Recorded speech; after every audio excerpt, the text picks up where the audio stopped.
الرحمن الرحیم رب اشرح لی صدری ویسر لی امری واحلل عقدۃ من لسانی یفقهوا قولی اللہم انی اسألک علما نافعا واعوذ بک من علم لا ینفع۔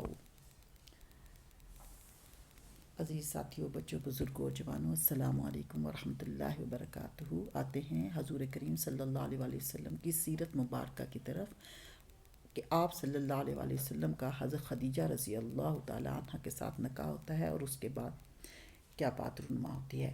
آپ صلی اللہ علیہ وآلہ وسلم کی عمر 35 سال ہوئی تو مکہ میں زبردست سیلاب آیا۔ قریش نے سیلاب سے محفوظ رہنے کے لیے ایک بند بنا رکھا تھا، مگر یہ سیلاب اس قدر زبردست تھا کہ بند توڑ کر کعبے میں داخل ہو گیا۔ یعنی کہ اتنا زوردار سیلاب تھا کہ بند توڑ کر کعبے میں داخل ہو گیا۔ پانی کے زبردست ریلے اور پانی کے اندر جمع ہونے کی وجہ سے کعبے کی دیواروں میں شگاف پڑ گئے۔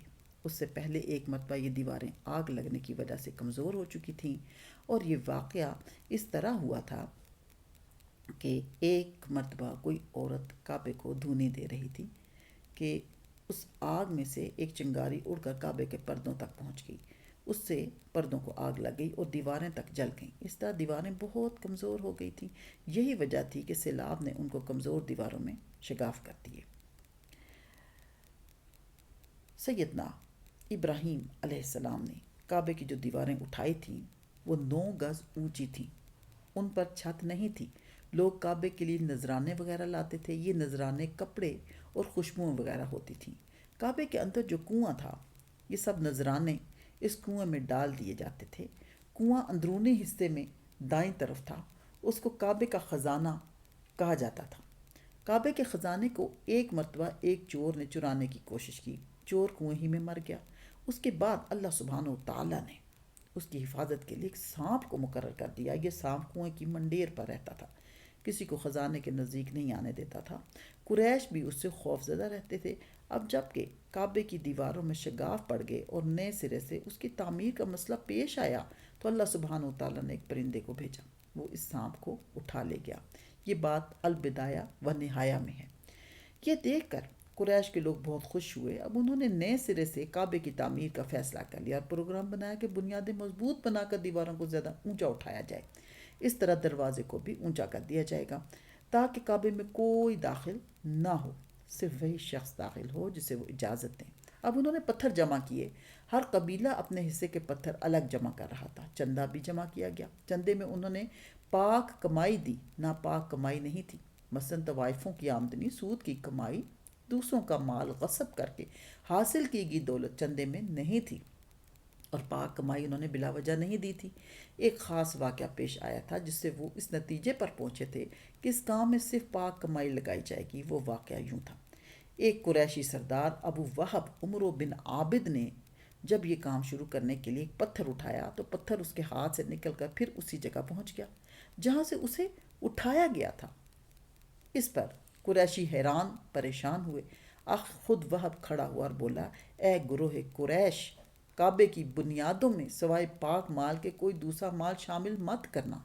بیت اللہ کی تعمیر میں کسی بدکار عورت کی کمائی، سود کی کمائی یا زبردستی حاصل کی گئی دولت ہرگز شامل نہ کرنا۔ یہ وہب نبی کریم صلی اللہ علیہ وآلہ وسلم کے والد حضرت عبداللہ کا ماموں تھا اور اپنی قوم میں ایک شریف آدمی سمجھا جاتا تھا۔ جب قریش کے لوگ خانہ کعبہ کی تعمیر کے لیے پتھر ڈھو رہے تھے، یعنی کہ پتھروں کو اکٹھا کر رہے تھے، تو ان کے ساتھ نبی کریم صلی اللہ علیہ وآلہ وسلم بھی پتھر ڈھونے میں شریک تھے۔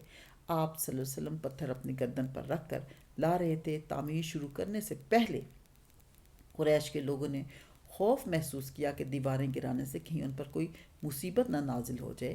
آخر ایک سردار ولید بن مغیرہ نے کہا، کعبہ کی دیواریں گرانے سے تمہارا ارادہ اصلاح اور مرمت کا ہے یا اس کو خراب کرنے کا؟ جواب میں لوگوں نے کہا، ظاہر ہے ہم تو مرمت اور اصلاح چاہتے ہیں۔ یہ سن کر ولید نے کہا، تب پھر سمجھ لو اللہ تعالیٰ صلح کرنے والوں کو برباد نہیں کرتا۔ پھر ولید ہی نے گرانے کے کام کی ابتدا کی، لیکن اس نے بھی صرف ایک حصہ ہی گرایا تھا، ایک حصہ ہی گرایا تاکہ معلوم ہو جائے کہ ان پر کوئی تباہی تو نہیں آتی۔ جب وہ رات خیریت سے گزر گئی تب دوسرے دن سب لوگ اس کے ساتھ شریک ہو گئے اور پوری عمارت گرا دی، یہاں تک کہ اس کی بنیاد تک پہنچ گئے۔ یہ بنیاد ابراہیم علیہ السلام کے ہاتھ کی رکھی ہوئی تھی۔ حضرت ابراہیم علیہ السلام نے بنیادوں میں سبز رنگ کے پتھر رکھے تھے۔ یہ پتھر اونٹ کے کوہان کی طرح کے تھے اور ایک دوسرے سے جڑے ہوئے تھے۔ ان لوگوں کے لیے ان کو توڑنا بہت مشکل کام ثابت ہوا۔ دائیں کونے کے نیچے سے قریش کو ایک تحریر ملی۔ وہ تحریر سریانی زبان میں لکھی ہوئی تھی۔ انہیں سریانی زبان نہیں آتی تھی۔ آخر ایک یہودی کو تلاش کر کے لایا گیا، اس نے وہ تحریر پڑھ کر انہیں سنائی۔ تحریر یہ تھی: میں اللہ ہوں، مکہ کا مالک، جس کو میں نے اس دن پیدا کیا جس دن میں نے آسمان اور زمین کو پیدا کیا، جس دن میں نے سورج اور چاند بنائے، میں نے ان کو یعنی مکہ کو 7 فرشتوں کے ذریعے گھیر دیا ہے۔ اس کی عظمت اس وقت تک ختم نہیں ہوگی جب تک کہ اس کے دونوں طرف پہاڑ موجود ہیں۔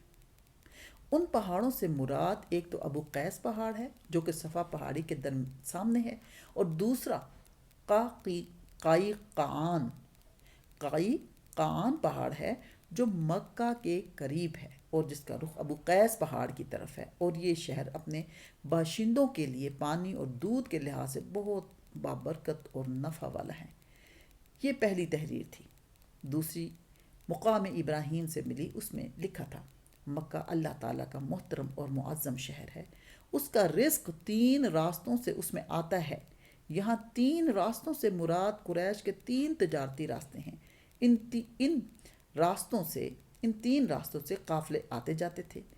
تیسری تحریر اس سے کچھ فاصلے سے ملی، اس میں لکھا تھا: جو بھلائی بوئے گا لوگ اس پر رشک کریں گے، یعنی اس جیسا بننے کی کوشش کریں گے، اور جو شخص رسوائی بوئے گا وہ رسوائی اور ندامت پائے گا۔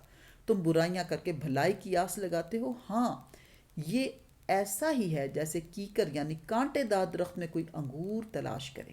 یہ تحریر کعبے کے اندر پتھر پر کھدی ہوئی ملی۔ کعبے کی